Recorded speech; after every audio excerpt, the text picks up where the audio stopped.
The attorney's hands trembled as he broke the wax seal. It was June 17th, 1854, and the parlor at Belmont Manor in Natchez, Mississippi had never been so silent. 15 people sat in that room, watching James Whitfield unfold a document that would ignite a scandal so explosive it would make headlines from New Orleans to New York, and force a court case that would drag on for 7 brutal years. Margaret Thornton sat in the center chair, draped in black mourning silk, her face a mask of composed grief. She'd buried her husband of 23 years just 3 days earlier. Around her sat their 4 children, her brother-in-law, her sister, 2 family attorneys, and several prominent witnesses from Natchez society, all there to ensure the proper transfer of one of Mississippi's largest cotton fortunes. What none of them knew was that in approximately 4 minutes, Margaret Thornton's entire world would collapse. Because the man they'd just buried, plantation master Robert James Thornton, had done something that no one in that room could have imagined. Something that would violate every social code of the antebellum South. Something that would force them all to confront truths they'd spent lifetimes pretending didn't exist. But before we continue with what happened in that parlor, and why Robert Thornton's final act would tear apart everything his family believed about their lives, make sure you're following The Sealed Room, because we bring you the true stories that history tried to bury, the scandals that powerful families wanted forgotten, and the human dramas hidden beneath the surface of America's past. Drop a comment and tell us what you think drives a man to destroy his own legacy. Is it guilt, love, revenge, or something more complicated than any of those words can capture? Attorney Whitfield cleared his throat. Ladies and gentlemen, I must warn you that the contents of this testament are highly irregular. Mr. Thornton insisted I read every word exactly as written, without omission or summary. Margaret's sister, Caroline, whispered, "Just get on with it." "James, we've had enough drama." They had no idea. Whitfield began reading the standard opening, the declarations of sound mind, the revocations of previous wills. Margaret's posture relaxed slightly. Her oldest son, Robert Jr., age 22, leaned back in his chair, already mentally calculating what he'd do with Belmont's 3,000 acres. Her daughters, Elizabeth and Anne, both unmarried and in their 20s, exchanged glances that spoke of relief. Their future was secure, their marriage prospects safe. Then Whitfield reached the first bequest, and his voice changed, became strained. "To my wife, Margaret Elizabeth Thornton, I leave the sum of $1 to be paid within 30 days of my death." The room froze. Margaret's face went white. There must be some mistake. "Mrs. Thornton, please let me continue." $1? James, check the document again." Robert wouldn't. "To my sons, Robert James Thornton Jr. and William Charles Thornton, I leave the sum of $1 each, to be paid within 30 days of my death." Whitfield's voice was barely above a whisper now. "To my daughters, Elizabeth Margaret Thornton and Anne Caroline Thornton, I leave the sum of $1 each, to be paid within 30 days of my death." Robert Jr. surged to his feet. "This is insane. Father had over $400,000 in assets. The plantation alone is worth—" "Please sit down, Mr. Thornton." Whitfield wasn't looking at any of them now. His eyes were fixed on the paper, and his hand holding it had begun to shake visibly. "I must read the primary bequest." The silence in that room was the kind that comes just before a storm breaks. The kind where you can hear your own heartbeat pounding in your ears. The kind where every person present knows, with absolute certainty, that their life is about to change forever. "To Eliza Marie," Whitfield read, his voice cracking on the name, "a woman of approximately 32 years of age, currently held as property at Belmont Manor, I hereby grant immediate and unconditional freedom. Furthermore, I grant to the aforementioned Eliza Marie the entirety of Belmont Plantation, including all 3,100 acres of land, all buildings, all equipment, all livestock, and all crop yields current and future." Someone gasped. Margaret made a sound like she'd been struck in the chest. But Whitfield wasn't finished. "I further grant to Eliza Marie my full ownership stake in Thornton Cotton Factoring Company, my shares in the Natchez Railroad Company, my property holdings in Natchez City proper, including the house at 42 Pearl Street, all bank deposits, all bonds, all securities, all personal property of every kind and description, and all currency in any form." Margaret stood up so fast her chair toppled backward. No, this is forgery. This is— James, you wrote this yourself." "You're trying to steal—" "Mrs. Thornton, I did not write this will." Your husband came to my office 6 weeks before his death and dictated it to me personally. I advise strongly against these provisions. He was adamant. 6 weeks? Margaret's voice rose to a shriek. 6 weeks he sat in this house, ate at my table, let me plan his future, and he'd already written me out of everything. Elizabeth, the older daughter, had started to cry. Anne sat perfectly still, her face blank with shock. William, the younger son, looked like he might be sick. But Robert Jr.'s face had gone dark red, the veins in his neck standing out. "Who," he said, his voice dangerously quiet, "is Eliza Marie?" And that was the question, wasn't it? The question that would unravel everything. Because everyone in that room knew exactly who Eliza Marie was. They'd just never allowed themselves to think about what she actually meant. Whitfield set down the will and looked at Margaret. What he saw in her face made him flinch. "Mrs. Thornton, perhaps the ladies should—" "Don't you dare!" Margaret's voice was ice. "Don't you dare tell me to leave. This is my house. These are my children. And you're going to explain to me how a woman who was property yesterday now owns everything I've spent 23 years building." "I'm not finished reading," Whitfield said quietly. "There's more?" William's voice cracked. "I further declare," Whitfield read, and his hands were shaking so badly now the paper rattled, "that the following children, currently living at Belmont Manor, are my natural offspring and are to be freed immediately upon my death and provided for from the estate. Marcus, age 9. Sarah, age 6. And Thomas, age 3. The room exploded. Robert Jr. started shouting. Elizabeth collapsed into sobs. Margaret stood frozen, her mouth opening and closing without sound. Because what Whitfield had just read wasn't just about an inheritance.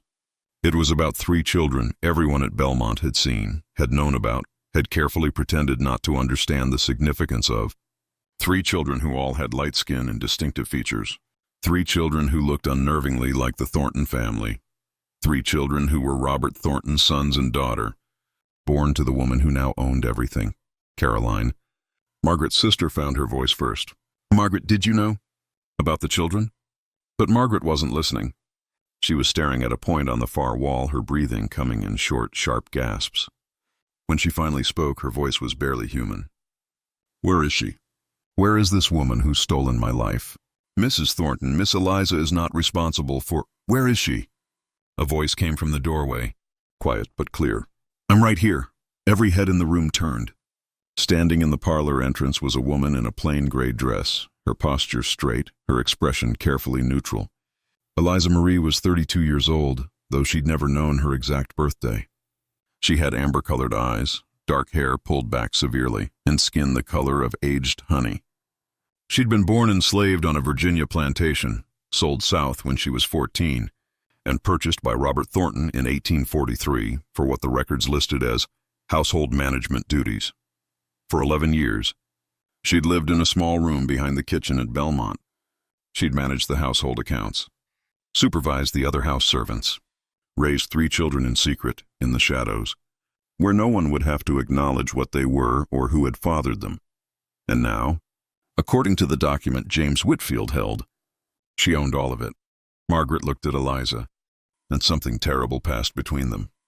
These 2 women who'd lived in the same house for over a decade, who'd both loved the same man in whatever twisted forms love could take in a world built on ownership, who'd both borne his children, who'd both constructed careful performances of their roles, mistress and servant, wife and property, each pretending the other didn't threaten everything she'd built her identity around.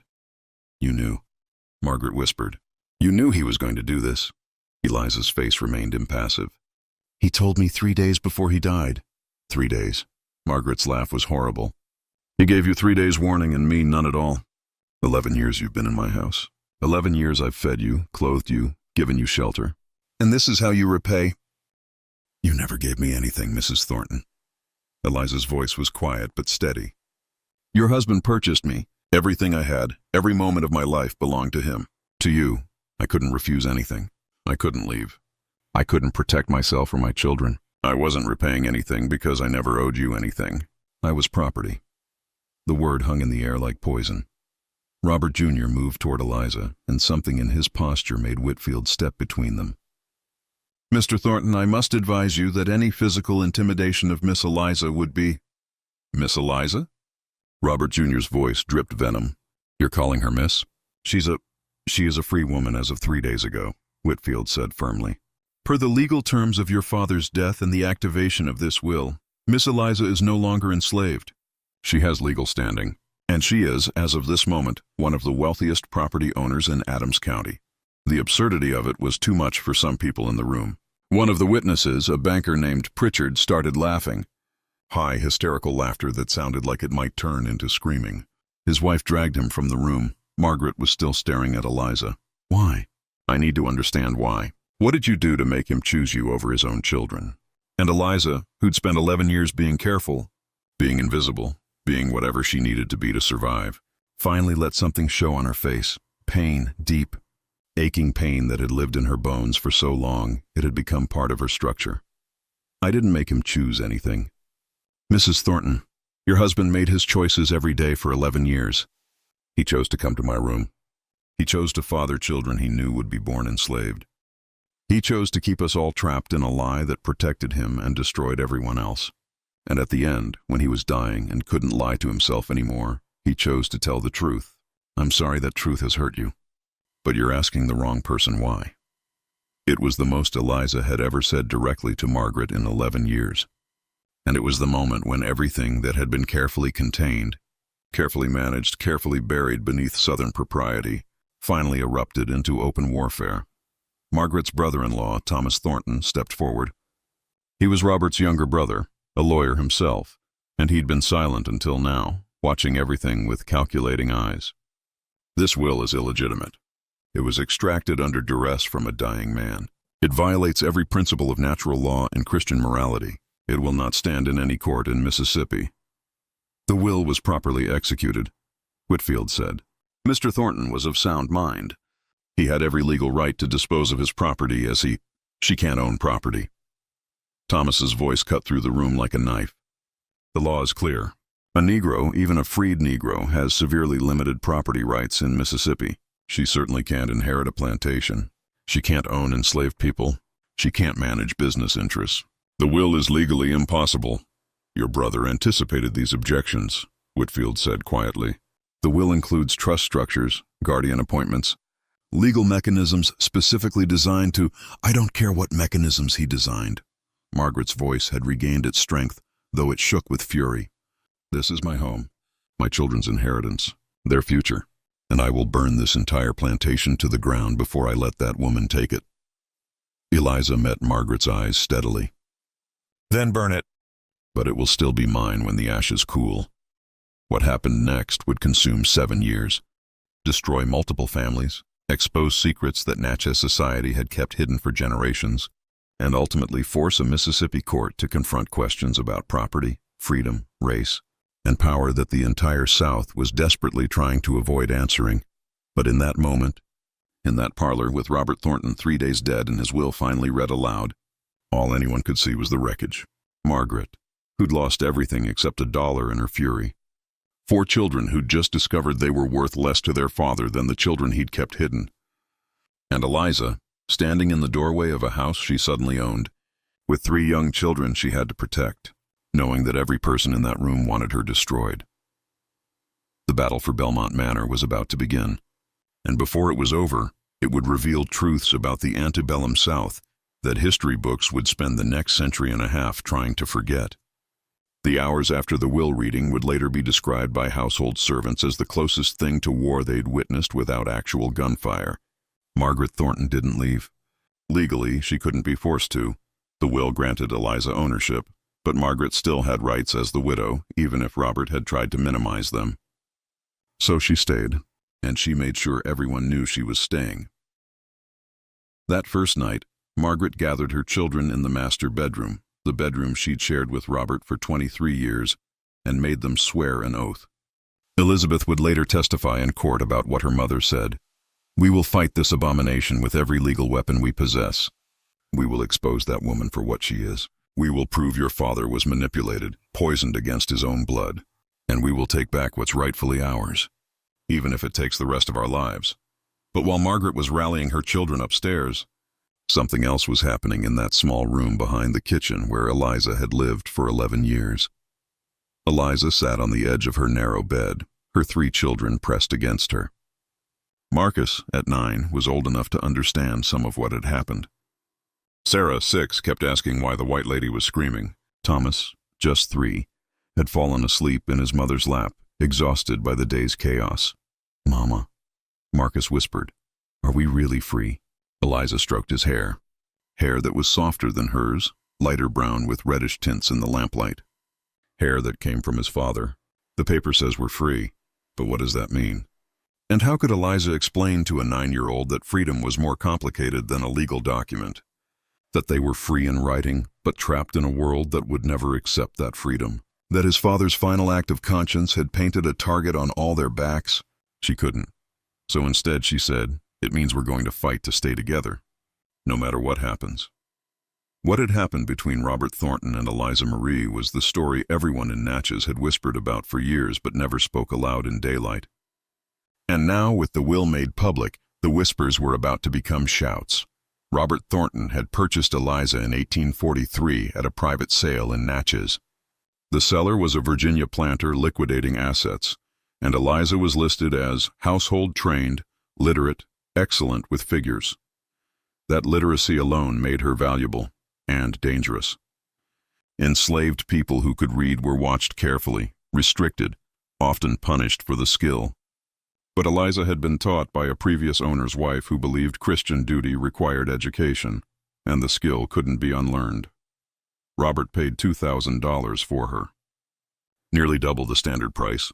His wife Margaret had been furious about the extravagance. "Why do we need another house servant?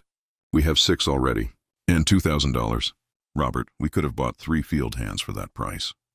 Robert's answer, recorded in Margaret's diary from 1843, "She can manage the household accounts.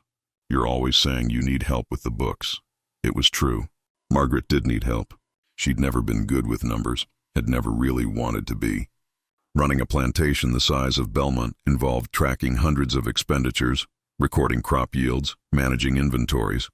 It was tedious work she was happy to delegate, so Eliza took over the books. And she was brilliant at it. Within 6 months, she'd reorganized Belmont's entire accounting system, caught errors that had been costing them thousands, streamlined the supply ordering.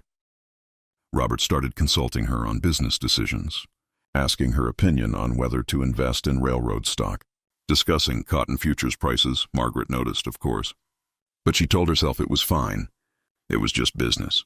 Eliza was property, a tool Robert used to manage affairs Margaret didn't want to deal with anyway. It meant nothing. Then, in early 1845, Eliza became pregnant. The plantation midwife, an elderly enslaved woman named Aunt Bessie, would later testify that she knew immediately who the father was. "That child came out with Mr. Robert's nose plain as day," she said. Wasn't no question. And Miss Margaret, she knew too. She just looked at that baby when he was born, looked at Miss Eliza, then walked out the room and didn't say one word. Marcus was born in June 1845. Margaret didn't acknowledge his existence for the first 3 months of his life. She simply acted as if he didn't exist, as if Eliza hadn't given birth, as if nothing had changed. It was a performance of willful blindness so complete that even the other servants found it unsettling. But Robert acknowledged Marcus. Not publicly, he couldn't, not without destroying his social standing. But privately, in small ways that everyone noticed and no one mentioned. He had new quarters built for Eliza, slightly larger, with better windows. He made sure Marcus was never assigned field work, kept close to the main house. He brought books to Eliza's room, children's primers, readers, mathematics texts. He was teaching his enslaved son to read, teaching him the same way he'd taught Robert Jr. By 1848, Sarah was born. 2 years later, in 1850, Thomas.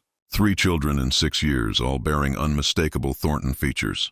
And through it all, Margaret maintained her fiction. She never acknowledged the children as Robert's, never spoke to Eliza about them, never confronted her husband. Years later, in a letter to her sister Caroline written during the court battle, Margaret finally explained her silence. What was I supposed to do? Leave him? And go where? Live on what? My father's estate was entailed to my brothers. I had 4 children to protect. If I made a scandal, accused Robert publicly, I would have been the one society punished, not him. Men have their indiscretions. Everyone knows this. A wife's duty is to ignore them gracefully. I did what I was supposed to do. I maintained the household. I raised our legitimate children. I performed my role perfectly, and this is how I'm rewarded. But there was another layer to Margaret's silence, one she never quite admitted even to herself. Robert had stopped coming to her bed in 1844.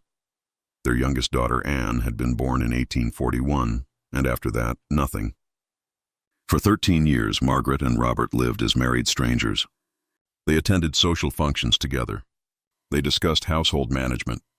They presented the perfect image of a successful planter family, but there was no intimacy, no connection, no private life together at all, because Robert was spending his private life with Eliza, and that was what made the will so devastating. It wasn't just about money or property. It was about a husband who'd chosen someone else, and had chosen her so completely that he'd given her everything Margaret had believed was hers by right. The legal challenge began within days of the will reading. Thomas Thornton, Robert's brother and a respected attorney in Natchez, took charge of the case. He filed a petition in Adams County Chancery Court arguing that the will was invalid on multiple grounds. First, he claimed Robert had been mentally incompetent when he dictated it. Robert had been sick in his final months with what the doctors called consumption of the lungs, probably tuberculosis. Thomas argued the illness had affected his reasoning. Second, he claimed undue influence. Eliza had been in a position of intimate access to Robert. She'd manipulated him, seduced him, controlled him. A dying man in her thrall couldn't make rational decisions. Third, and most importantly, he argued the will violated Mississippi law. The state had strict regulations about manumission, freeing enslaved people. Even if Robert could legally free Eliza, he couldn't transfer property to her beyond very limited amounts. A freed black person couldn't own a plantation, couldn't inherit a business, couldn't manage enslaved workers. The will was asking Mississippi law to do something it explicitly forbade. Thomas's petition was filed on June 24, 1854, exactly 1 week after the will reading. The judge assigned to the case was Hiram Foster, a distinguished member of the Mississippi Supreme Court who'd agreed to hear this particular case at the circuit level because of its unusual legal complexities. What everyone actually knew was that Judge Foster had been friends with Robert Thornton, had done business with him, and probably wanted to make sure the case was handled in a way that protected Natchez society's interests. But Thomas Thornton miscalculated something crucial.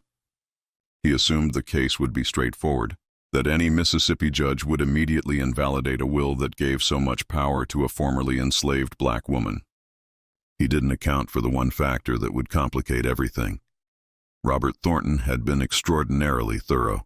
Attorney Whitfield, when he first met with Eliza to explain her legal position, brought a second document that hadn't been read in that parlor, a letter Robert had written to Whitfield, to be opened only if the will was challenged.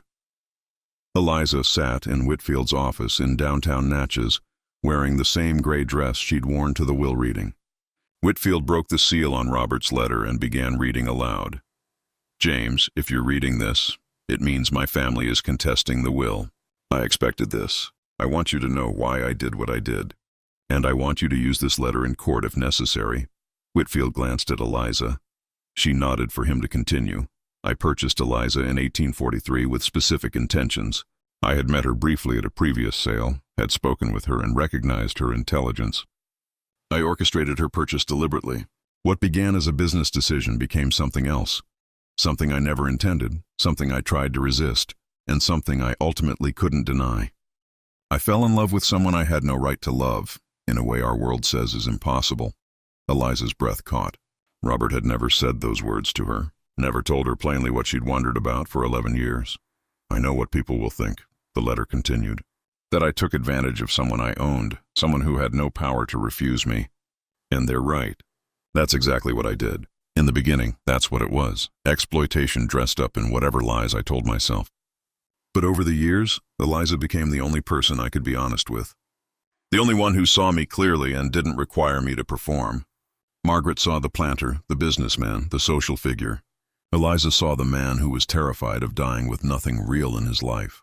Whitfield paused. When he continued, his voice was thick. "I have lived a coward's life, James. I maintained a marriage that died years ago. I fathered children into bondage, my own children, enslaved because I lacked the courage to do what was right. I built wealth on the labor of people I kept in chains while pretending this was God's natural order. And I told myself these lies because the alternative was too painful. But dying has a way of stripping away every comfortable delusion. The letter went on for 3 more pages. Robert detailed his instructions for how Whitfield should structure the trust arrangements to withstand legal challenge. He acknowledged that what he was doing would hurt his legitimate children, but argued they would inherit their whiteness, their education, their social position, privileges his children with Eliza would never have unless he acted. And then, at the end, Robert wrote something that would become the center of the entire case. I free Eliza not as an act of charity, but as an acknowledgement of theft. I stole 11 years of her life. I stole her children's childhood. I stole their right to exist as human beings rather than property. This will is not generosity. It's inadequate restitution. And if Mississippi law says a man can't restore what he's stolen from someone he's wronged, then Mississippi law is more corrupted than I am. When Whitfield finished reading, Eliza sat in silence for a long moment. Then she said quietly, "He never told me any of this. Not in these words." "Men often find courage in letters they can't find in life," Whitfield said. "Miss Eliza, this letter is powerful evidence. But using it means exposing everything, your relationship, your children, the intimacy of what existed between you and Mr. Thornton.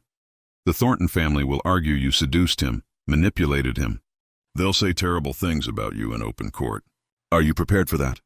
Eliza thought about Marcus, Sarah, and Thomas, about the children growing up in the in-between space between slavery and freedom, between black and white, between legitimate and illegitimate, about the future she could give them if she won this fight, and the future they'd have if she surrendered. "I've been called terrible things my entire life. Mr. Whitfield, what's a few more insults compared to my children's freedom?"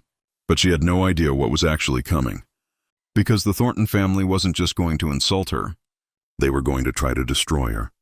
And they were going to use every weapon antebellum Mississippi society had to offer, weapons forged in generations of slavery, rape, denial, and the desperate need to maintain a social order that required some people to be human and others to be property. The first hearing was scheduled for August 1854. Both sides would present their arguments about whether the will should be probated at all.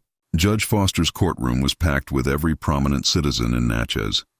People stood in the back, crowded the aisles. This wasn't just a legal proceeding. It was a public spectacle. Margaret attended, dressed in her mourning clothes, her children beside her. She'd made sure Elizabeth and Anne looked pale and fragile, perfect victims of their father's betrayal. Robert Jr. sat stone-faced, radiating barely controlled anger. The message was clear: respectable white family destroyed by enslaved seductress. Eliza sat on the opposite side of the courtroom with Whitfield. She'd worn her plainest dress. No jewelry, hair pulled back severely. She'd been advised to look humble, non-threatening, to perform deference even while fighting for millions of dollars. The performance required of both women in that courtroom said everything about the roles they were trapped in. Margaret had to perform wounded dignity. Eliza had to perform grateful humility. Both performances were lies, and everyone watching knew it. Thomas Thornton opened with a speech that would be reported in newspapers across the South.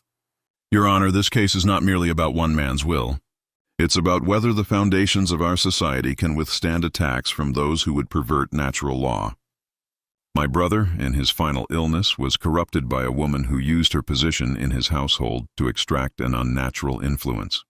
She bore his children, a crime against both his marriage and moral order. And now she seeks to profit from her own wrongdoing." Whitfield stood to respond. He was older than Thomas, grayer, with a reputation for careful, methodical argument. "Your Honor, the question before this court is simple. Did Robert Thornton have the legal right to dispose of his property as he chose? Mr. Thomas Thornton argues his brother was incompetent. I have 3 physicians prepared to testify that Robert Thornton was of sound mind until hours before his death. He argues undue influence. I have Robert's own letter explaining his reasoning in detail. He argues Mississippi law forbids this transfer. I have trust structures specifically designed to comply with every statute." Judge Foster listened to both sides, asked a few questions, then made a ruling that surprised everyone.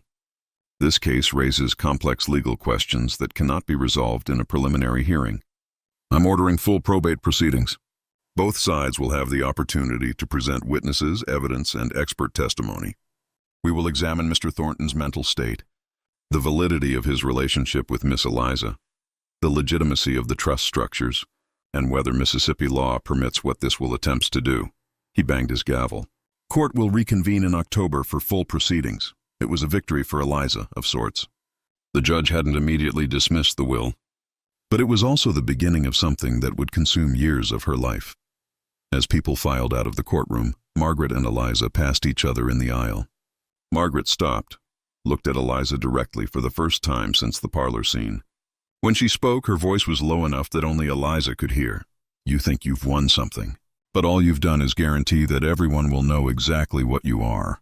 And when this is over, when you've been humiliated in public and exposed as a scheming whore, you'll wish you'd taken the dollar and disappeared. Eliza met her eyes. When this is over, Mrs. Thornton, your children will still have their name, their skin, and their place in society. Mine will have their freedom. I'll take that trade. They would never speak directly again, but the battle between them was just beginning. Between August and October 1854, Natchez society divided into camps with the precision of a military deployment. On one side stood the Thornton family and their allies, old money families who saw the will as an existential threat to everything they'd built their world upon. On the other side stood a much smaller, much quieter group, a handful of abolition-sympathetic merchants, several Quaker families, and a few people who simply believed a man should be able to dispose of his property as he wished, regardless of who benefited. But most people fell into a third category, those who watched with horrified fascination, unable to look away from a scandal that forced them to confront questions they'd spent lifetimes avoiding. Because Robert Thornton's will hadn't just exposed one family's secrets. It had ripped open a wound that ran through every plantation, every fine house, every respectable family in the South. The unspoken arrangements, the children who existed in legal limbo, the women who occupied spaces between property and person, between servant and something else entirely. Eliza discovered just how deep that wound ran when she tried to buy supplies in Natchez. She'd gone to Henderson's General Store, a place where Belmont had held accounts for 20 years. She needed fabric, lamp oil, basic household goods. She handed her list to Thomas Henderson, who'd always been polite when she'd come in with orders from Margaret. Henderson looked at the list, then at Eliza, then back at the list.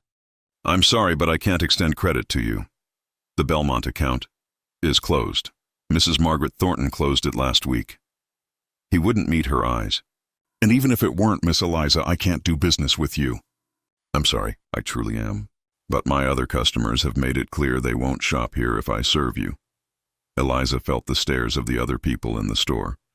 All white, all watching to see what she'd do. I can pay cash. It's not about payment. It's about... Henderson trailed off, looking miserable. My family's reputation. I have daughters to marry off. I can't be seen as supporting what you're doing, what she was doing. As if she'd engineered this. As if she'd written the will herself. Eliza left without the supplies. She tried 2 more stores. Same result. Word had spread with the efficiency of a plague. Anyone who helped Eliza would be socially destroyed. The white establishment of Natchez had closed ranks. That evening, a delegation of 3 women appeared at Belmont. Not the main house, they wouldn't go there. They came to the kitchen house, where Eliza was supervising dinner preparation. These were women of color, free women who'd built lives in Natchez's small free black community.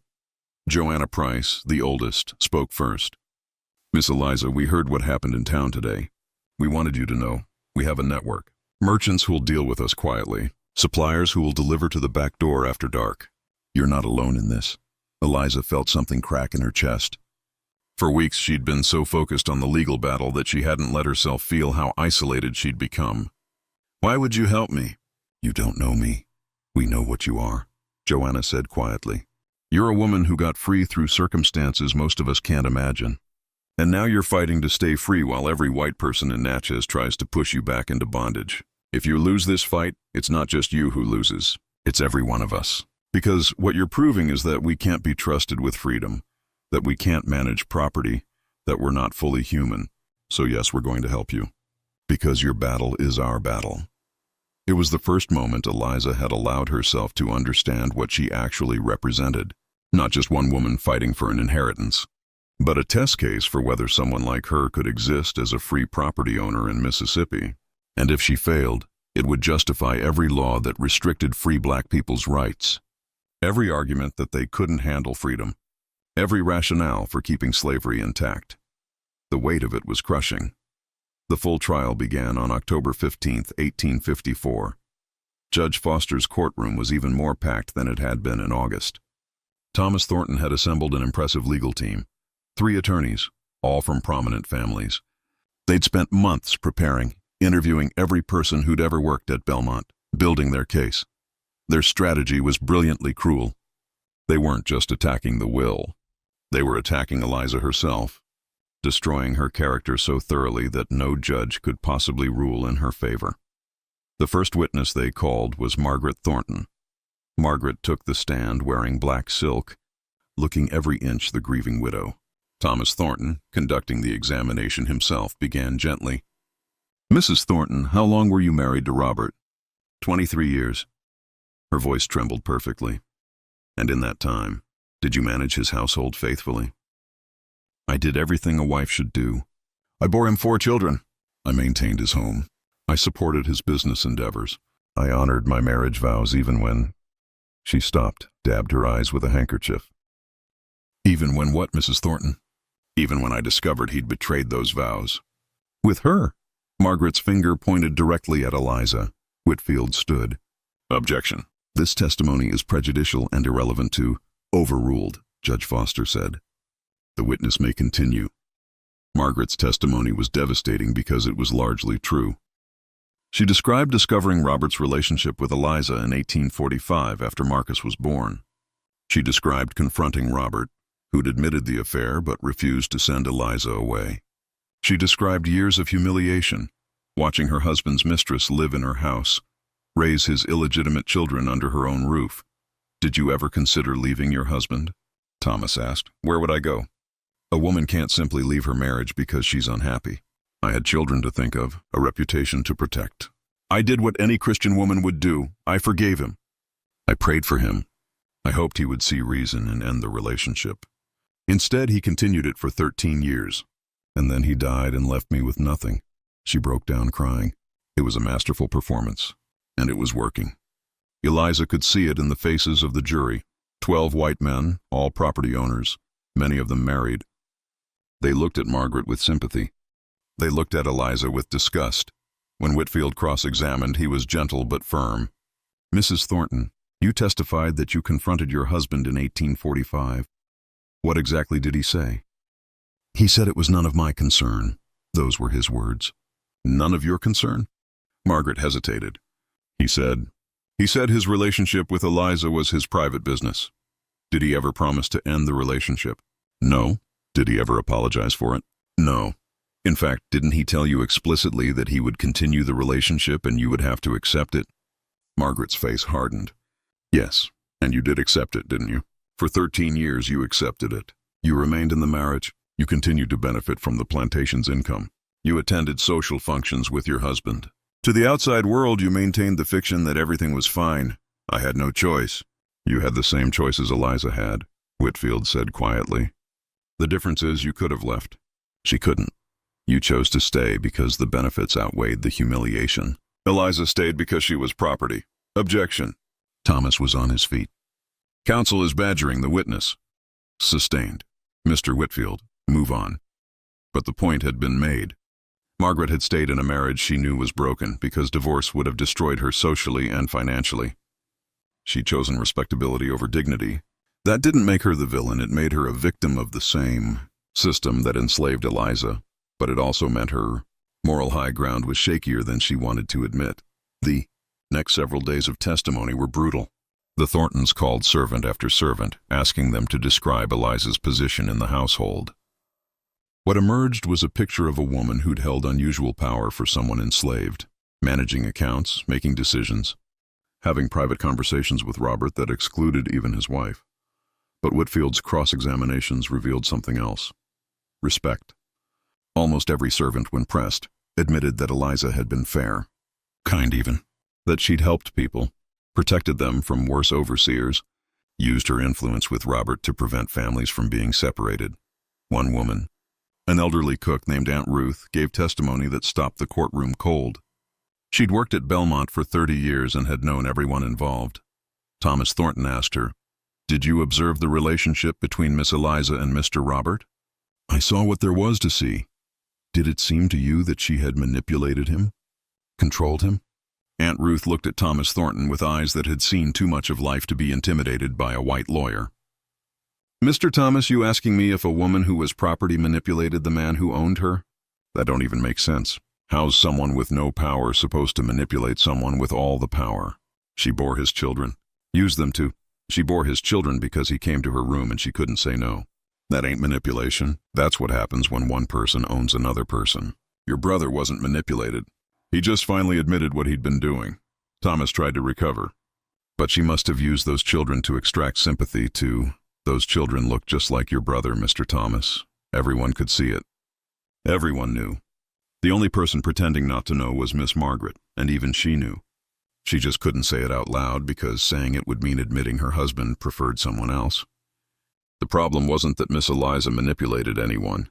The problem is that Mr. Robert told the truth about something everyone wanted kept secret. It was the most honest testimony the court had heard, and Thomas Thornton quickly dismissed the witness, realizing she was doing more harm than good to his case. But the Thorntons had one more weapon, and it was the most devastating one of all. They called Dr. Samuel Morrison, the physician who'd treated Robert in his final months. Morrison was elderly, distinguished, and highly respected in Natchez. His testimony was crucial because it addressed Robert's mental state. "Dr. Morrison," Thomas began, "you treated my brother during his final illness. What was his condition?" Mr. Thornton suffered from consumption of the lungs. The disease had progressed significantly by early 1854. He experienced fever, night sweats, severe coughing, and increasing weakness. Did this illness affect his mental capacity? Morrison hesitated. Consumption can affect the mind, particularly in its advanced stages. Fever can cause delirium. The physical suffering can lead to despair, irrationality. In your professional opinion, was my brother capable of sound judgment in the weeks before his death? And here Morrison looked genuinely troubled. I believe he was physically suffering so much that his judgment may have been impaired, yes. Whitfield's cross-examination was critical. Dr. Morrison, you say, may have been impaired. Were you present when Mr. Thornton dictated his will to Mr. Whitfield? No. Did you examine him that specific day? No. Did he ever, in your presence, say anything that suggested he was confused about his affairs, unable to recognize people, or otherwise mentally incompetent? Morrison shook his head slowly. No, Robert was always lucid when I saw him. He spoke clearly about his condition. He understood he was dying. He made rational decisions about his care. So your testimony about impaired judgment is speculation? It's based on my medical understanding of his condition. But you have no direct evidence that Robert Thornton was mentally incompetent when he dictated his will? No, Morrison admitted. I don't. The testimony went back and forth for days.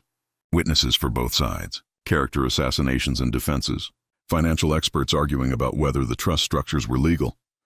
Every intimate detail of Robert and Eliza's relationship dragged into public view, and through it all, Eliza sat in that courtroom, forced to listen as people debated whether she was human enough to own property, whether she'd seduced or been raped, whether her children deserved freedom or should remain enslaved.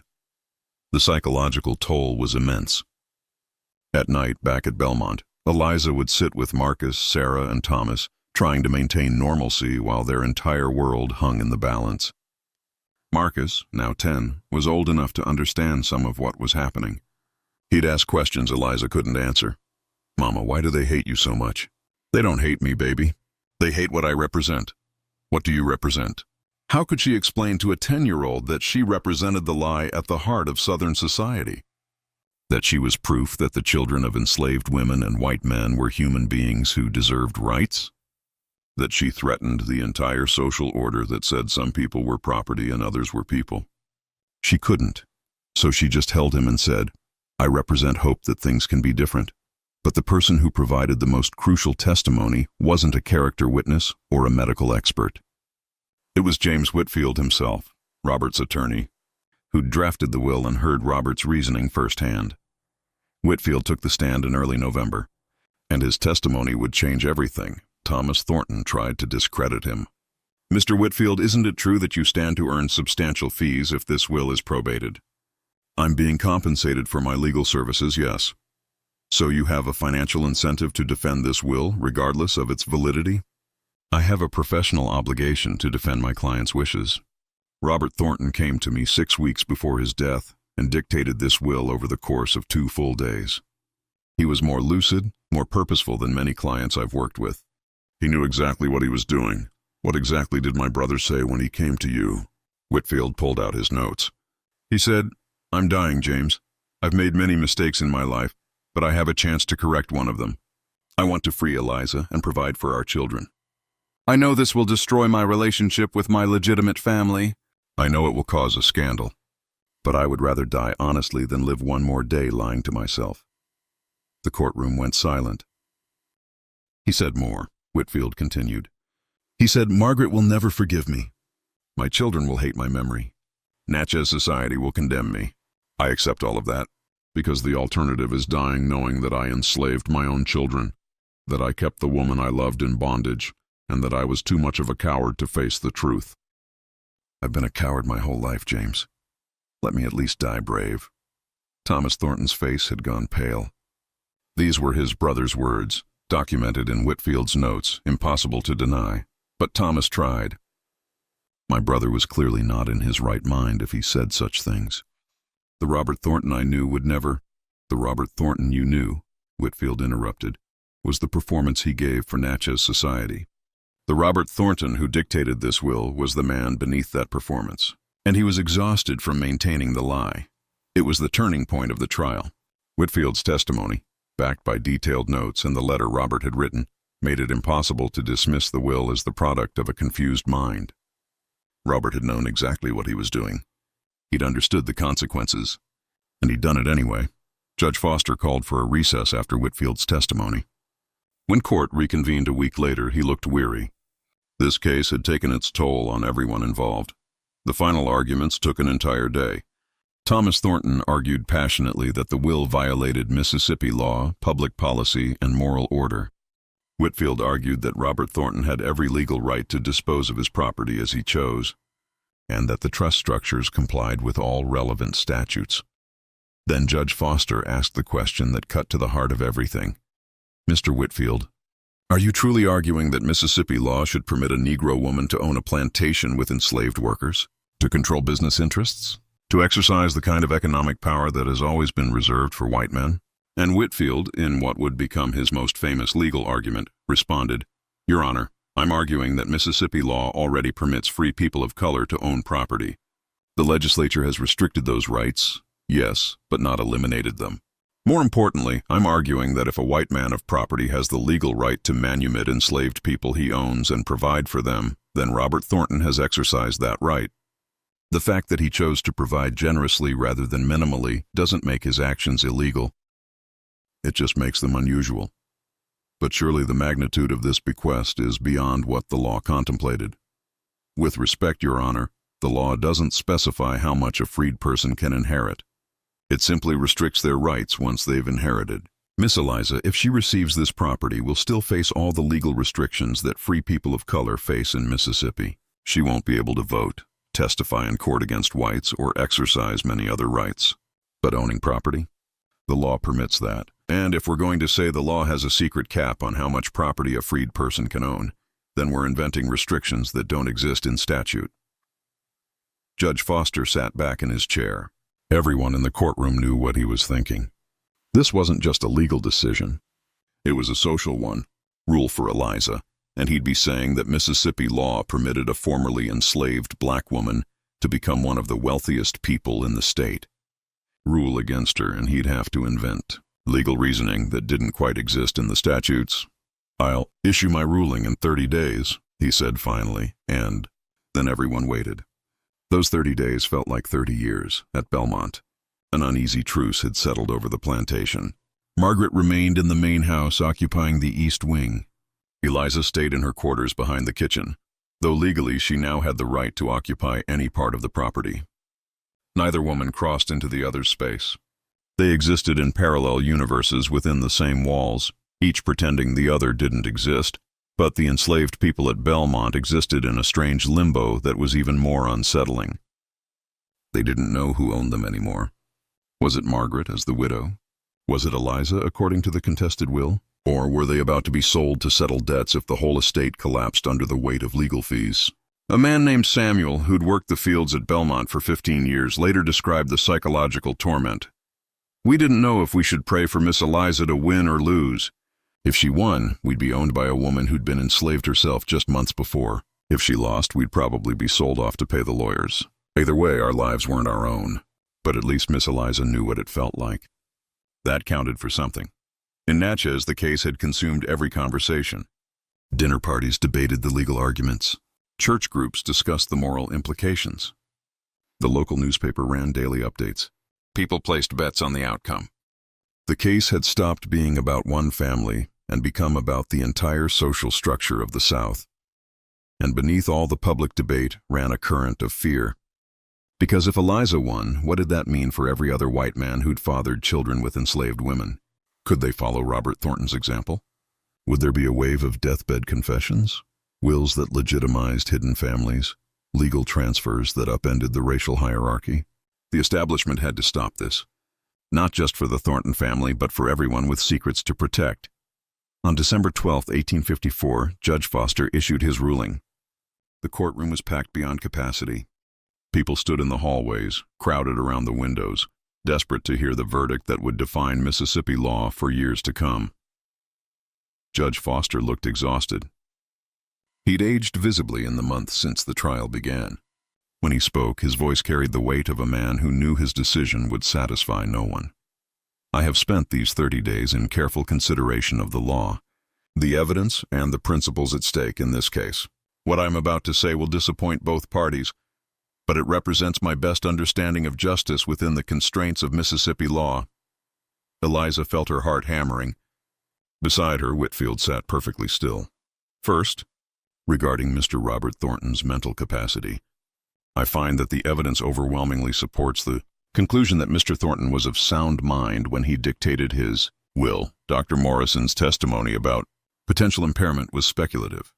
Mr. Whitfield's detailed notes demonstrate a man who understood his actions and their consequences. This will was not the product of delirium or diminished capacity. Margaret made a small sound of distress. Her attorney gripped her arm. Second, regarding undue influence, I find no evidence that Miss Eliza coerced or manipulated Mr. Thornton. The relationship between them, while morally troubling to many, does not constitute legal undue influence. Mr. Thornton made his choices freely, as evidenced by his letter and testimony from multiple witnesses. Thomas Thornton's face darkened. He could see where this was heading. However, Judge Foster continued, and that single word made everyone in the courtroom tense. I must address the fundamental legal question. Can Mississippi law permit what this will attempts to do? He paused, looking directly at Eliza. Miss Eliza, under the terms of this will, would become one of the largest property owners in Adams County. She would control enslaved workers. She would manage business interests. She would exercise economic power that has traditionally been reserved for white male citizens. The question is not whether Mr. Thornton had the right to free you. He did. The question is whether he had the right to transfer this magnitude of property to a freed person of color. And on this point, I find that Mississippi law is ambiguous. The statutes restrict the rights of free people of color, but they do not explicitly forbid property ownership or inheritance. Whitfield leaned forward. This was better than he'd hoped. Therefore, I am ruling that Robert Thornton's will is valid and should be probated, with modifications. The courtroom erupted. Judge Foster's gavel cracked like gunfire. Order! I will have order! When the room quieted, he continued. Miss Eliza shall receive her freedom, as stipulated in the will. She shall receive custody of her 3 children, Marcus, Sarah, and Thomas, who shall also be freed. These provisions are unambiguous and legal. Eliza felt tears running down her face. Her children, they were free. Whatever else happened, that was permanent. However, Foster said, and his voice grew heavier, I cannot allow the transfer of the entire estate as written. Such a transfer would violate the spirit of Mississippi law regarding property ownership by freed people of color, even if it doesn't violate the letter. Therefore, I am ordering the following distribution. He read from his written ruling. Miss Eliza shall receive Belmont Plantation's North Tract, approximately 800 acres, along with the buildings thereon. She shall receive $50,000 in liquid assets, to be held in trust and administered by a white guardian appointed by this court. She shall receive her personal effects and those of her children. $50,000 was substantial. 800 acres was a fortune, but it was a fraction of what Robert's will had specified. The remainder of the estate, the South Tract of Belmont, the Natchez properties, the business interests, and additional liquid assets shall be divided among Robert Thornton's legitimate heirs, his widow Margaret and their 4 children, in proportions determined by standard inheritance law. Margaret gasped. It wasn't everything, but it was something. Her children would have inheritances. She would have property. Furthermore, Judge Foster continued, I am ordering that the enslaved workers at Belmont be divided between the 2 estates. Miss Eliza shall not own enslaved people. The court finds this morally unconscionable given her recent status. Those workers shall be transferred to the Thornton family estate or sold, with proceeds divided appropriately. Eliza felt the decision like a physical blow. She'd won her freedom and her children's freedom, but the people she'd lived beside for 11 years would remain enslaved. She'd fought so hard, and still, the fundamental injustice continued. This ruling, Foster concluded, attempts to honor Robert Thornton's intentions while respecting the legal and social realities of Mississippi. Both parties have 30 days to appeal to the state Supreme Court if they choose. He banged his gavel. This court is adjourned. The courtroom exploded into chaos. Reporters rushed out to file stories. Spectators argued loudly about whether the ruling was just. Margaret's family surrounded her, debating whether to appeal, and Eliza sat very still, trying to understand what she'd just won and lost simultaneously. Whitfield turned to her. Miss Eliza, this is a victory. You're free. Your children are free. You have property and money. We can appeal for more, but every day we spend appealing is another day my children live in uncertainty. Eliza said quietly. And every day Margaret Thornton spends fighting us is another day she can't rebuild her life. This needs to end. Are you saying you'll accept this ruling? Eliza thought about Marcus, Sarah, and Thomas, about the 800 acres that would be theirs, about the $50,000 that could educate them, establish them, give them futures she'd never imagined possible, about the cost of continuing this battle, not in money, but in humanity. Yes, she said. I'll accept it. On the other side of the courtroom, Margaret was having a similar conversation with her attorneys. Thomas Thornton wanted to appeal, to fight for the full estate. But Margaret, looking across the room at Eliza, seemed to have reached some internal conclusion. No, she said. No more. We have enough to rebuild. My children have inheritances. I have property. And I am so tired of fighting over Robert's corpse. Her voice broke on the last words. Because that's what this had all been. A battle over a dead man's legacy. A fight about who he'd loved more, who deserved what, who would carry his memory forward. The 2 families left the courtroom separately. They would never speak again, but they would remain connected forever by the man who'd loved them both in different ways, and who'd destroyed them both trying to make amends for crimes he couldn't undo. The property division took 3 months to finalize. In March 1855, Eliza took possession of her 800 acres, the North Tract of Belmont, with its own main house, smaller than the original but substantial. The trust fund was established, with a banker named Harrison Wells serving as guardian. Wells was one of the few Natchez businessmen who'd agreed to work with Eliza, partly from principle, partly from the profit opportunity. Margaret and her children took the South Tract and the Natchez properties. The cotton factoring business was sold, with proceeds divided